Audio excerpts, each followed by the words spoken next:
안녕하세요. 오늘도 여러분들과 파리를 여행하게 된 장인환 가이드입니다. 거의 모든 분들이 용케 3일 동안 베르사유 궁전 내에 숨어 계셨네요. 그런데 우리와 함께 하셨던 커플분들은 안타깝게도 제가 자유시간을 드린 첫날 머큐리의 방 침대에서 주무시다가 그대로 경비병들에게 끌려나가셨습니다. 그 두 분을 제외하고 오실 분들은 모두 오셨으니 우리는 오늘 베르사유 궁전의 하이라이트 거울의 방을 만나보러 이동해 보겠습니다. 거울의 방은 여러분들이 아시다시피 베르사유 궁전에서 가장 화려한 장소로 유명한데요.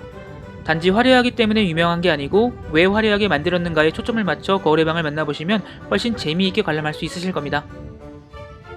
거울의 방을 들어서기 전에 우선 여러분들이 17세기 이 프랑스에 전쟁을 선포하러 온 외국 사신들이었다 한번 상상하시면서 정면에 보이는 방으로 들어가 보겠습니다. 우리가 들어서고 있는 방의 이름은 전쟁의 방이라고 하고 예전엔 외국 사신들이 국가 간의 거래를 할 때 혹은 계약을 할 때 심지어 전쟁을 할 때에도 직접 상대국을 찾아가 교섭을 했었는데요. 그런 외국 사신들이 왕을 만나기 전에 머물게 되는 장소가 바로 이 전쟁의 방이었습니다. 만약 여러분들이 17세기 그렇게 프랑스에 전쟁을 선포하기 위해 베르사유 궁전에 방문했었던 외국 사신들이었다 한번 상상해 보시죠. 주변을 쭉 돌아보시면 이 방 안에서 여러분들의 눈을 가장 사로잡는 것은 무엇이었을까요? 만약 제가 그때 당시 외국 사신이었다면 저는 단연 이 거울이 가장 먼저 눈에 들어왔을 겁니다. 요즘에야 거울이 생활 필수품이 되다 보니 보고 계시는 거울들이 그리 대단하지 않아 보이시겠습니다만 1600년대까지만 하더라도 거울은 같은 크기의 보석과도 비슷한 가치를 가지고 있었습니다. 기록에 따르면 이 작은 거울 한 장에 대략 150리브르가량 했었다라고 하니 역시나 이번에도 1리브르를 30만원이라고 가정을 하면 4,500만원이나 하는 거죠. 외국 사신들은 분명 프랑스에 오기 전에 소문으로라도 베르사유 궁전에 가면 듣도 보도 못할 만큼 휘황찬란한 거울의 방이 있을 것이다. 하지만 절대 주눅들지 말고 당신들의 맡은 바 소임을 다하라 라고 하는 이야기를 들었을 겁니다. 그렇게 거울의 방에 대한 기대가 가득 차 있는 상황에서 눈앞에 직접 그 소문으로만 듣던 거울을 마주하게 된 외국 사신들은 분명 전쟁의 방이 자신들이 그렇게 소문으로만 듣던 그 거울의 방이라고 생각했을 겁니다.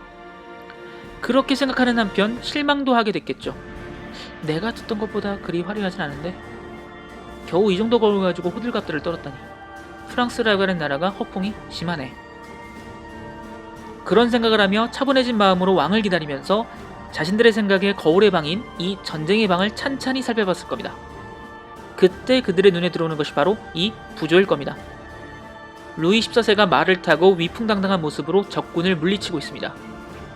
전쟁을 선포하러 온 본인들을 위협하고 주눅들게 하기 위한 목적이 분명한 이 부조 앞에서 분명 외국 사신들은 어떤 도발을 느꼈을 겁니다. 외국 사신들은 속으로 겨우 이 정도의 재력 가지고 거들먹거렸던 프랑스와의 전장을 어떻게 하면 승리하고 또 코를 납작하게 해줄 수 있을까 하는 계산을 치밀하게 하고 있을 무렵 저 멀리서 나팔 소리와 함께 왕께서 찾으십니다 하는 목소리가 들려오고 궁정 시중들의 손에 이끌려 그제서야 외국 사신들은 거울의 방으로 들어서게 됩니다. 여러분들도 그때 그 외국 사신이 되신 듯한 상상을 하며 거울의 방으로 들어가 보도록 하죠. 이미 프랑스와의 전쟁 준비로 상상의 나래를 펴던 외국 사신들은 왕의 부름으로 이곳에 들어옵니다. 그들이 이 거울의 방에 들어오는 시간은 정해져 있었습니다. 해가 뉘엿뉘엿 져가는 일몰 시간. 방위상으로 우리가 걷는 방향의 오른편은 서쪽입니다. 73m나 되는 긴 통로 왼편에는 전쟁의 방에서 봤던 것보다 훨씬 큰 거울이 무려 21개씩 17개 세트로 357개나 설치되어 있습니다. 일설에 따르면 거울의 방에 거울과 유리, 샹들리에를 설치하는 데에만 66만 리브르라는 막대한 비용이 들었다고 합니다. 그리고 오른편에는 거울과 똑같은 크기의 창문들이 그 거울을 향해 뚫려 있고 그 창문들을 통해 찬란한 빛이 쏟아져 들어옵니다. 그 빛은 맞은편의 거울들을 비추고 거울에 반사된 빛은 천장 가득한 샹들리에의 크리스탈에 다시 한번 반사가 됩니다. 찬란한 빛이 이 거울의 방을 가득 채우고 그들은 이 빛이 매료되는 동시에 태양왕의 존재를 실감하게 됩니다. 지금이야 우리가 이러한 거울이나 샹들리에들이 너무나 흔하다 보니 그때 그 외국 사신들의 감정을 온전히 느낄 수는 없겠습니다만 인공적인 빛이 거의 없던 그 시기에 강렬한 태양빛을 반사하는 거울들과 샹들리에들은 그들에게 어떤 막연한 경외심을 갖게 했을 겁니다. 이제 그들의 머리에는 전쟁이란 단어는 떠오르지 않습니다. 오로지 이 빛에 빠져 감상할 수밖에 없었고 프랑스의 막강함을 온몸으로 느낄 수밖에 없었습니다. 이렇게 그들은 빛과 천장화로 가득한 이 긴 거울의 방을 빠져나가는 동안 이렇게나 막대한 부를 가진 프랑스와는 도저히 전쟁을 할 수 없음을, 하더라도 질 수밖에 없음을 느끼게 되었고, 이 복도 끝에 있는 평화의 방 앞에서 왕을 대면하는 순간 전쟁을 포기하게 됩니다. 처음에는 콧대 높여 전쟁을 운운하던 외국 사신들은 이 거울의 방 끝에 다다라서는 고개도 들지 못한 채 어떻게 하면 프랑스와 평화협정을 맺을 수 있을까 하는 생각밖에 할 수 없게 됩니다. 이렇듯 싸우지도 않고 이기기 위한 목적으로 만들어진 것이 바로 이 거울의 방이었습니다. 우리는 이제 거울의 방을 지나 왕의 최측근들만 출입할 수 있었던 공간으로 이동해 보겠습니다. 지금 우리가 들어서는 공간은 바로 왕의 집무실입니다.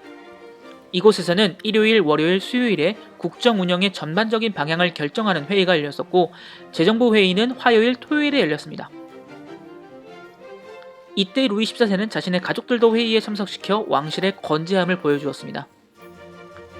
안쪽을 보시면 가구들이 놓여있는데 이 중에 팔걸이가 있는 의자는 왕이 앉았던 것이고, 장관들은 접이식 의자에 앉혀놓아 신분의 차이를 보여주기도 했습니다. 지금 여러분들께서 들어오시는 곳은 1701년부터 루이 14세의 침실로 사용된 방입니다. 그리고 그가 사망한 1715년까지 그는 이곳에 머물렀습니다. 그리고 그 이후에도 계속해서 루이 15세, 루이 16세가 사용하며 왕의 비밀스러운 공간으로 존재했던 곳이기도 합니다. 지금 여러분들께서 들어오신 방의 왼편에는, 즉 동쪽 방향에는 큰 창문 3개가 있고 그 반대편에 침대가 놓여져 있습니다. 즉 매일 아침 해가 동쪽에서 떠오르면 그 찬란한 빛이 루이 14세가 누워있는 침대 밑에서 비춰집니다. 이러한 침대의 위치는 태양조차 자신의 발밑에 두고자 했던 루이 14세의 염원을 보여주고 있습니다. 또한 침대 앞에 작은 난간이 있는데 이는 왕의 사생활 공간의 경계를 보여줍니다. 물론 진정한 의미의 사생활은 없었으나 이 안쪽으로는 허락받은 사람들, 예를 들어 그의 최측근 시종 같은 사람들만 출입할 수 있었던 곳이었습니다. 자, 이렇게 오늘은 베르사유 궁전에서 가장 화려한 공간들을 함께 돌아봤는데요. 이것으로 오늘의 내부 투어를 마치고 자유시간을 가져보도록 하겠습니다.